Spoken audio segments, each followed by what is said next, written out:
In the beginning, there was nothing about Nicholas Prosper that announced catastrophe. No sirens in the background, no history that immediately pointed toward bloodshed. On the surface, his life sat within a familiar English rhythm, a family household bound by routine expectations and quiet pressures that rarely make headlines. This ordinariness is not a narrative trick. It is the central discomfort of the case. What happened later is disturbing precisely because it grew out of a setting so unremarkable that it could have belonged to almost anyone. Court records and reporting describe Nicholas Prosper as young, so young that the word man feels premature, yet child inadequate to explain the choices he would make.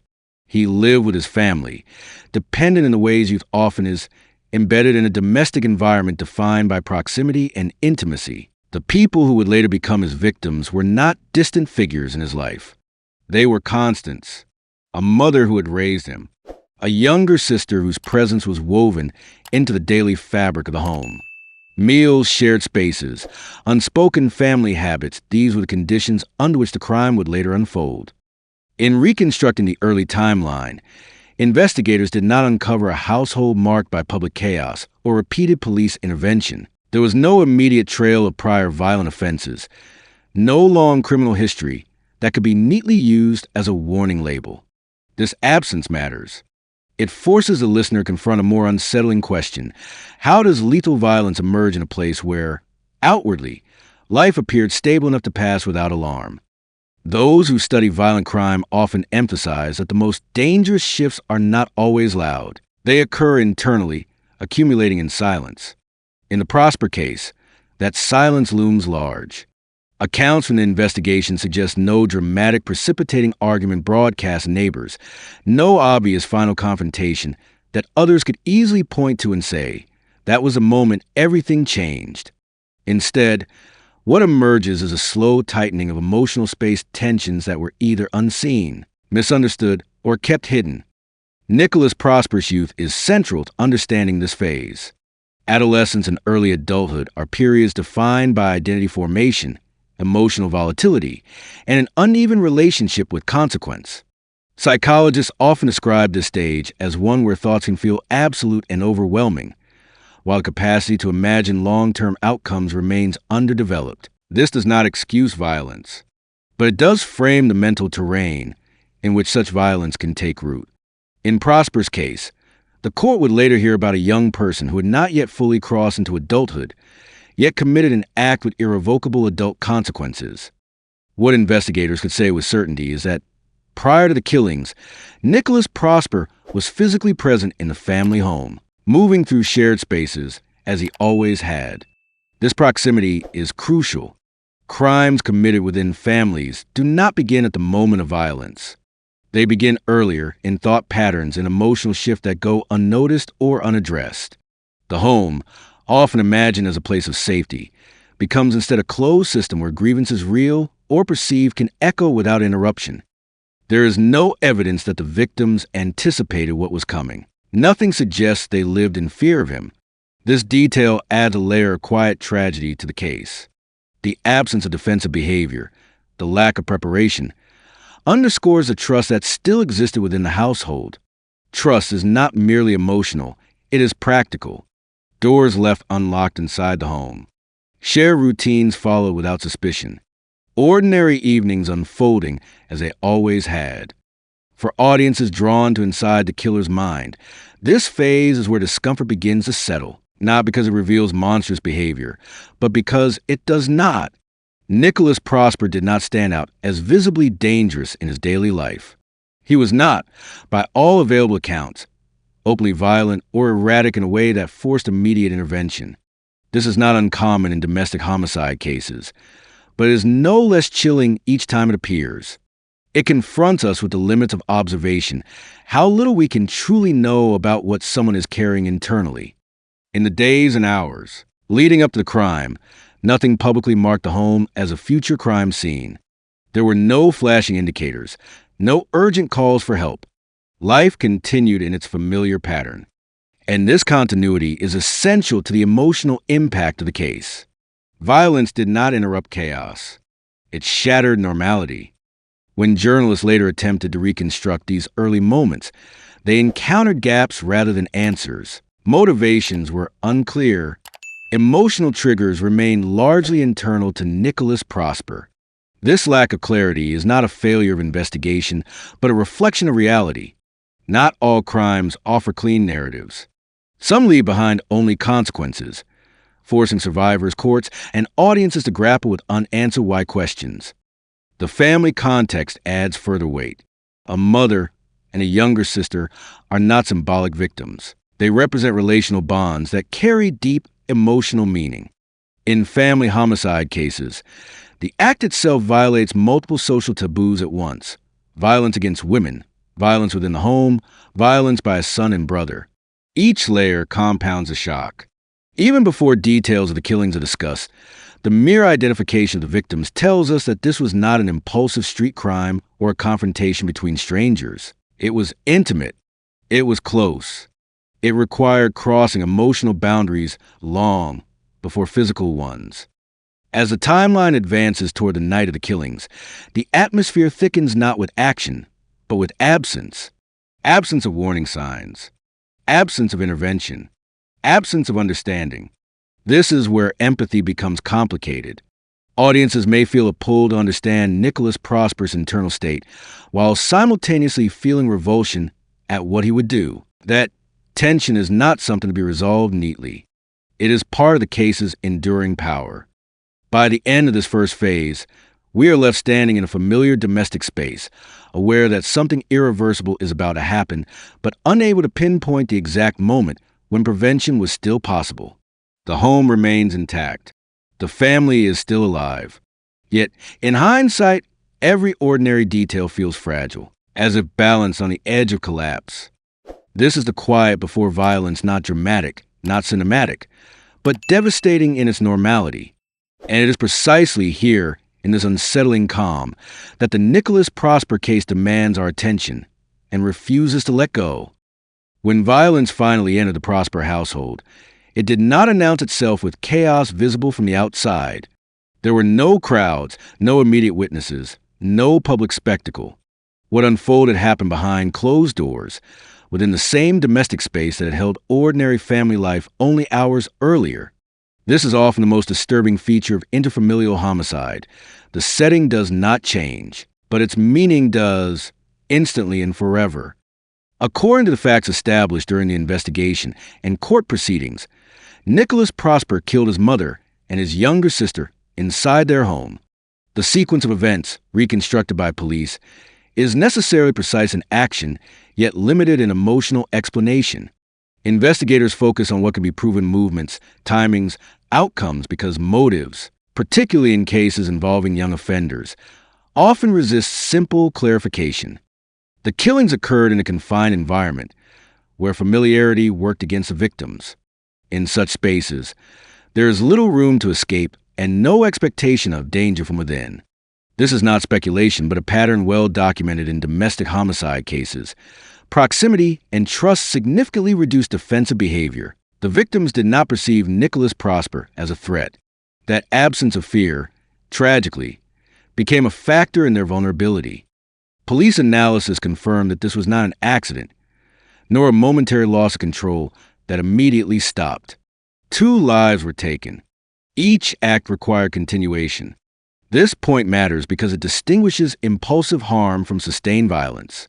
Even without delving into graphic detail, the fact of multiple victims establishes intent beyond a single explosive moment. The law recognizes this distinction, and so should we.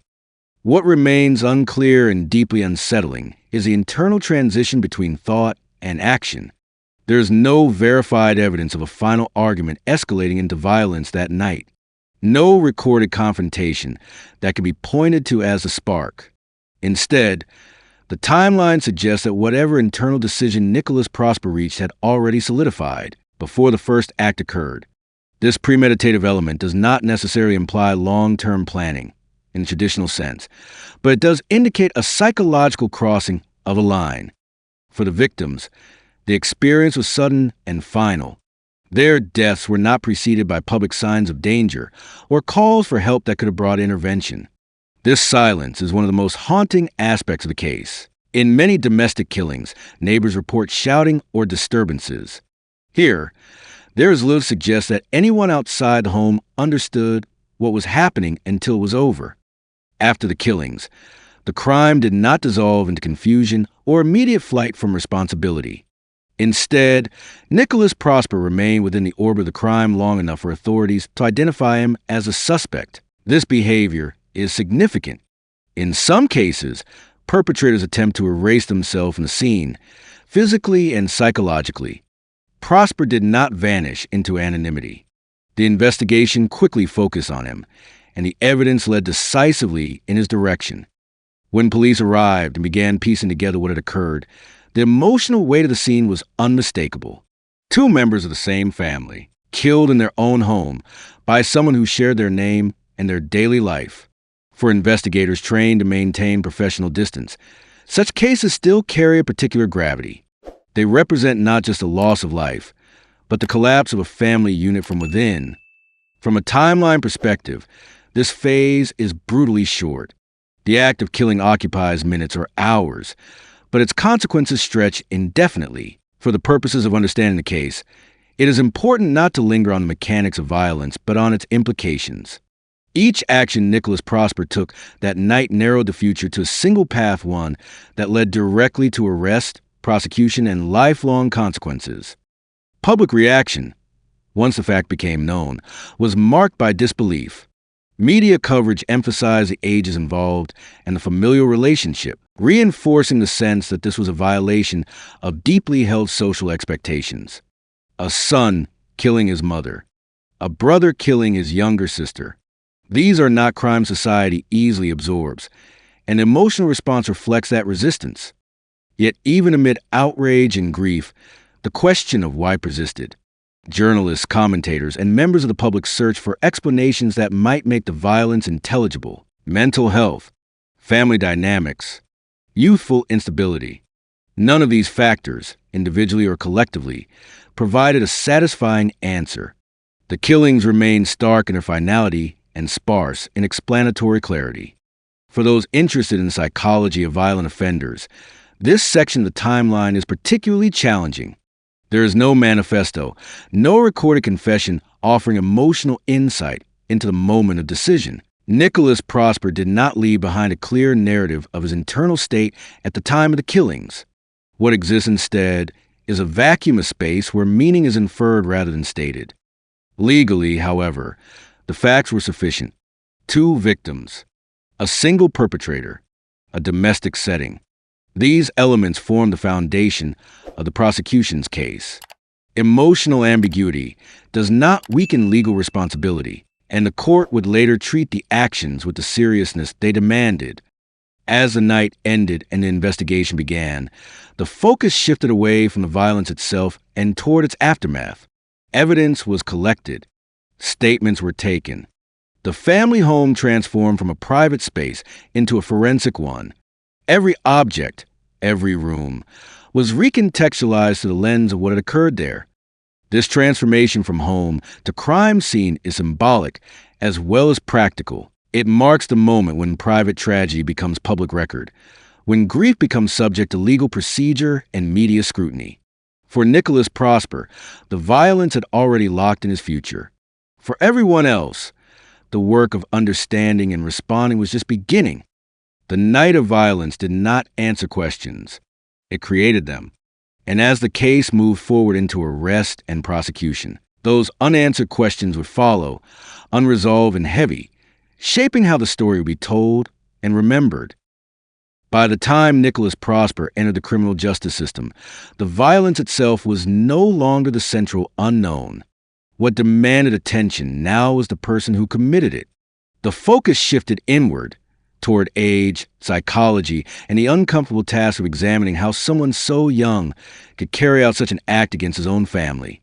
This is the phase where the case becomes most disturbing, not because of new facts, but because of what those facts suggest about the inner world of the perpetrator. Nicholas Prosper's youth sat at the center of every discussion. He was not a hardened criminal shaped by years of offending, nor someone with a long documented history of violence. He was young enough that many of the institutions now judging him had, only recently, been responsible for protecting him. This dual status, both offender and, by age, still close to childhood, created a tension that followed the case from investigation to court. Psychological assessments and court discussions did not present a neat diagnosis that could neatly explain the killings. There was no single condition offered up as a definitive cause, no label that allowed the public to comfortably distance itself from the crime by saying this could never happen outside of that category. Instead, what emerged was something far more unsettling: ambiguity. Nicholas Prosper did not fit cleanly into familiar narratives of psychopathy or obvious mental collapse. One of the most striking elements noted in the aftermath was his emotional presentation. Observers remarked on a detachment that felt incongruent with the severity of his actions. This does not mean he showed no emotion, but rather that his responses did not align with what society expects from someone who has killed close family members. In criminal psychology, this mismatch often becomes a focal point not as proof of a specific disorder, but as an indicator of emotional processing that operates differently. It is important to be precise here. Emotional detachment is not the same as emotional absence. Many offenders experience intense internal states that do not translate into outward expression. In Nicholas Prosper's case, the lack of a clear emotional narrative made interpretation difficult. There were no dramatic confessions filled with rage or remorse. Instead, there was restraint, silence, and limited insight into his subjective experience. Investigators and the court were left to infer psychological patterns from behavior rather than explanation. The fact that he killed 2 family members suggests a profound breakdown in relational boundaries. Violence against strangers is one category of crime. Violence against those who represent care, authority, and kinship is another entirely. Such acts often point to internal conflicts that have been unresolved for a long time, even if they were invisible to those nearby. Another key factor was Nicholas Prosper's developmental stage. Neuroscience consistently shows that the parts of the brain responsible for impulse control, foresight, and emotional regulation are still developing in young people. This does not absolve responsibility, but it complicates the picture. Decisions may feel absolute and consuming, while alternative responses fail to register with equal weight. In this framework, violent action can become, in the offender's mind, a solution rather than an outcome. Yet this explanation only goes so far. Many young people experience emotional turmoil without resorting to violence. What separates Nicholas Prosper from countless others is not distress alone, but the path he chose to act on it. The absence of a clearly articulated motive, no confirmed revenge, no financial gain, no ideological justification, makes this choice harder to contextualize. The violence appears inward-facing, rooted in personal dynamics that were never fully expressed. The concept of control also surfaces repeatedly in analyses of such cases. Within a family home, power dynamics are complex. Parents hold authority. Siblings occupy shifting relational positions. For a young offender, violence can become a distorted assertion of agency, a way to exert irreversible control when other forms of control feel inaccessible. This interpretation does not require conscious calculation. It can operate beneath awareness, shaping action without explicit intent. Throughout the proceedings, Nicholas Prosper did not offer a narrative that clarified his internal reasoning in a way that satisfied public curiosity. This silence became part of the story. In the absence of explanation, audiences project their own fears and theories. Some see suppressed anger. Others see emotional numbness. Still others see a young person who crossed a line without fully grasping the permanence of what he was doing. From a legal standpoint, however, ambiguity does not equal uncertainty. The court's role was not to solve the philosophical question of why, but to assess responsibility and risk. Nicholas Prosper's age was considered, but it did not eclipse the gravity of the crime. The killings were deliberate. The victims were vulnerable. The harm was irreversible. For those drawn to inside the killer's mind, this section offers no comforting revelations. There is no moment of clarity where motive snaps into focus. Instead, there is a portrait defined by absence of explanation, of emotional transparency, of an easily digestible cause.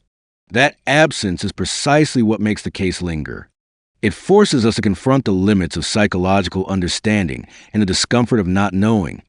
As the case moved towards conclusion, Nicholas Prosper remained, in many ways, unknowable, not because information was withheld, but because human behavior does not always organize itself into stories that make sense. The mind that committed the crime did not leave behind a roadmap, only actions, outcomes, and a silence that continues to unsettle.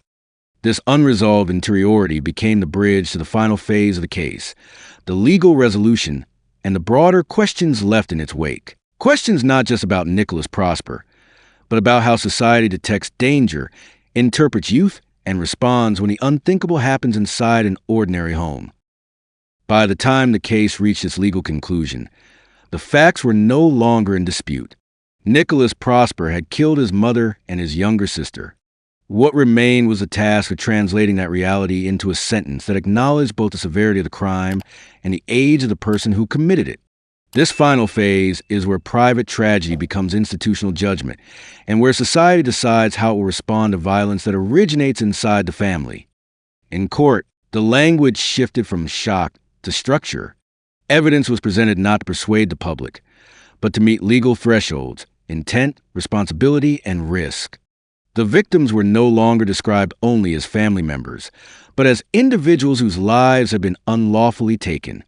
Their absence was measured not just in emotional terms, but in years lost, relationships severed, and futures erased. The courtroom became a place where grief had to be translated into legal categories. Nicholas Prosper's age continued to frame every decision. The justice system treats you differently, but not gently when the crime is this severe. The court recognized his developmental stage, yet also recognized that two people were dead by his actions. This dual recognition shaped the outcome. The sentence reflected both protection of the public and acknowledgement that the offender was still young, though no longer innocent in any meaningful sense. For the surviving family members and extended relatives, the legal process offered no true closure. No sentence can restore what was taken, and no explanation emerged that could fully account for the violence. What the court could provide was finality, a clear statement that the killings were wrong, criminal, and deserving of serious punishment. In cases like this, that affirmation matters. It draws a boundary where moral clarity must exist, even if emotional clarity does not. Public reaction after sentencing was subdued rather than explosive. There was outrage, but it was muted by sadness. Many struggled to articulate what they felt, because the case resisted simple moral framing. It was not a story of an external predator invading a home. It was a story of destruction from within. That distinction left little room for distance or comfort.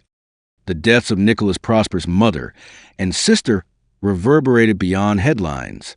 They became part of a larger, uncomfortable conversation about youth violence, mental health, and the warning signs that often go unnoticed.